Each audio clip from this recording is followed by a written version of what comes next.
Yo oh, le premier tour de l'élection présidentielle approche à grands pas et je pense qu'encore un certain nombre d'entre vous ne sait pas encore pour qui voter. J'espère du fond du cœur que cette vidéo sera déterminante pour certains d'entre vous, puisqu'aujourd'hui on va aborder non pas 3 thèmes mais 4 thèmes, à savoir le travail, la justice, la culture et la démocratie. Pour ceux qui viennent tout juste de nous rejoindre, n'hésitez pas à regarder les 2 précédentes vidéos, les liens seront dans la description. J'espère que vous êtes prêts parce que moi j'ai la pêche, alors on y va. S'agissant de la durée et des conditions de travail, François Fillon ferait sauter le verrou des 35 heures. Il encouragerait les entreprises à embaucher jusqu'à 39 à 40 heures hebdomadaires, les heures supplémentaires étant fiscalisées, comme ce que proposait Nicolas Sarkozy en 2007. Jean-Luc Mélenchon serait en faveur d'une réduction du temps de travail hebdomadaire afin de partager l'emploi et donc in fine de résoudre en partie le problème du chômage. Philippe Poutou envisagerait quant à lui une semaine de 4 jours et 32 heures de travail. Ce serait le pied.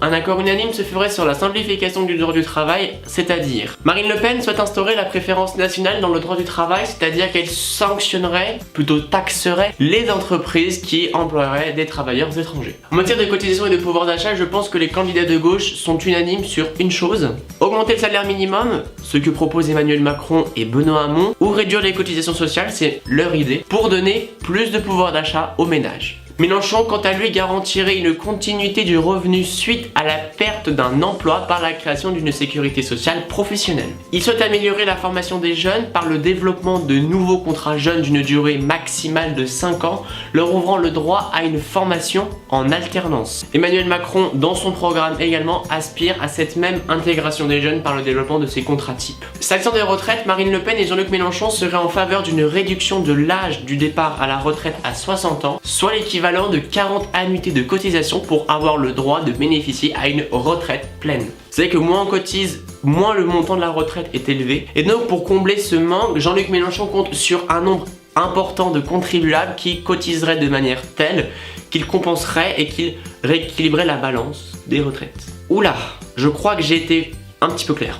En termes de justice, Marine Le Pen serait donc pour une tolérance zéro en matière pénale et la fin du laxisme judiciaire. Bon, elle est encore loin de la réinstauration de la peine de mort, heureusement. Emmanuel Macron, quant à lui, suit un peu l'avis de Marine Le Pen, mais en des termes, comment dire, étonnant. En effet, dans son programme, on peut lire « Toute peine sera exécutée ».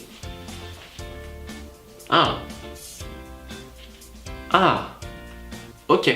Le programme de Benoît Hamon est beaucoup plus généreux sur la justice, puisqu'à l'instar de Jean-Luc Mélenchon, il instaurerait une justice préventive, prévenir la délinquance mais également la récidive pour les mineurs et également mettre en place des sanctions éducatives plus que répressives. En termes de culture, en bref là aussi, pour François Fillon, le souhait est le développement de la culture française dans les écoles françaises. En effet, il renforcerait la place de l'art dans les programmes scolaires, notamment en histoire. Il veut ensuite développer la conscience d'appartenir à une civilisation singulière et brillante, qui est la civilisation européenne. Marine Le Pen propose la création de filières des métiers de l'art dès le lycée et également restaurerait une véritable éducation musicale généraliste dans les établissements scolaires. Benoît Hamon augmenterait l'investissement et les subventions étatiques à l'égard de la culture. Il développerait l'art également dans les établissements scolaires par différents ateliers. Et enfin, il développerait ce qu'il appelle des fabriques de culture dans les différents espaces publics et lieux de vie. Je vais terminer par la question de la démocratie actuelle en France et de la situation de la 5ème République. En effet, j'ai pu apercevoir que dans 3 programmes, celui d'Emmanuel Macron, de Philippe Poutou et de Jean-Luc Mélenchon, des propositions ont été amenées pour refonder cette 5ème République ou voire même aboutir à une 6ème République. Emmanuel Macron, par quelques grandes mesures qu'il propose, souhaite une démocratie rénovée. Limiter mais ne pas supprimer le cumul des mandats successifs. Réduire d'un tiers le nombre de députés et le nombre de sénateurs. Sanctionner financièrement et beaucoup plus durement les partis politiques qui ne respecteraient pas la parité dans les organes de représentation nationale. Axer l'activité gouvernementale sur les actions du gouvernement plus que sur le pouvoir de légiférer, de faire et de voter des lois. Enfin, développer la composition de jurys citoyens afin que ceux-ci puissent évaluer les travaux parlementaires et gouvernementaux. Pour Philippe Poutou, on a quelques propositions choc. Là vraiment on tourne vers une révolution de la 5ème République. Puisqu'il souhaite supprimer la présidence de la République, ses prérogatives exorbitantes, ses pouvoirs exceptionnels, supprimer le Sénat, estime que l'Assemblée nationale est suffisante pour discuter et pour voter des lois. De plus, elle est représentée par des citoyens, donc c'est encore mieux. Il justifierait que l'existence de 2 chambres parlementaires serait inutile pour discuter et pour voter des lois. De même, la représentation populaire au sein de l'Assemblée nationale renforcerait la légitimité de la composition du Parlement et de son pouvoir. Si on continue un peu, il donnerait le droit de vote à tout le monde, y compris aux résidents étrangers. Il refondrait la Constitution. Ah, parce que c'est également la même proposition que Jean-Luc Mélenchon.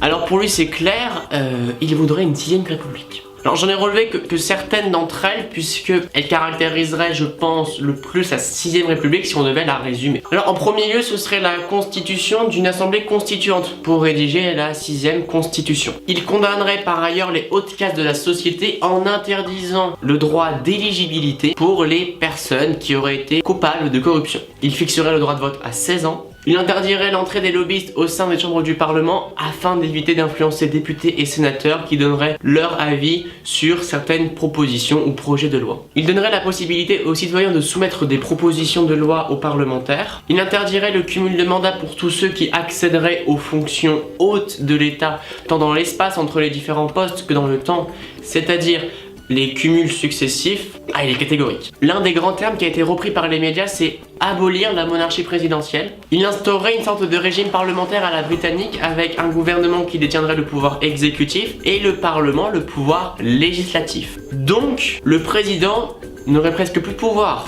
Il serait sûrement limité dans ses prérogatives de symbole national et peut-être même de défense nationale, mais sans plus. Ce ne serait plus le président mais bien le Parlement qui nommerait les membres du gouvernement. Pour l'Assemblée nationale, il proposerait un mode de représentation à la proportionnelle. En effet, le système actuel est ce qu'on appelle un système de représentation majoritaire. C'est-à-dire que le parti qui a reçu le plus d'intentions de vote récupère plus de la moitié des sièges à l'Assemblée nationale. Or, un système à la proportionnelle signifie que si un parti a 40% d'intention de vote alors que c'est le parti qui a eu le plus de votes, il aura seulement que 40% des sièges. Cela va nécessiter quelques problèmes de majorité et va donc amener certains partis à faire des alliances. Il faciliterait l'accès à la nationalité française pour les personnes qui seraient légalement présentes sur le territoire français.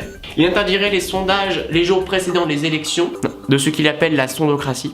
Il protégerait également les biens communs et éviterait une surexploitation des ressources naturelles. Il appelle ça constitutionnaliser la règle verte. Cette liste non exhaustive du programme de Mélenchon marque la fin de cette vidéo, mais également la fin de la série des vidéos sur le décryptage des programmes des candidats à l'élection présidentielle. Merci à tous ceux qui ont suivi cette série, j'ai pris énormément de plaisir à la faire, à la tourner et à la monter. J'espère que cela aura aidé un certain nombre d'entre vous à avoir une idée sur les différents candidats et sur leur position sur différents thèmes qui font débat aujourd'hui en France. Comme je vous l'ai dit, j'ai fait très résumé et pour cause, je pourrais passer des heures à parler des programmes de chacun, à décrypter, à critiquer, à faire tout ce que vous voulez. Mon but a été de faire comme vous, c'est-à-dire que je suis allé sur internet, j'ai pris les différents programmes, je les ai regardés et j'ai résumé le plus possible les positions de chacun. Et comme je n'ai traité majoritairement que des 5 plus grands candidats à la présidentielle, je vous propose une sélection d'articles en reprenant les programmes des 6 autres candidats concernant les sujets que je viens d'évoquer dans ces 3 vidéos.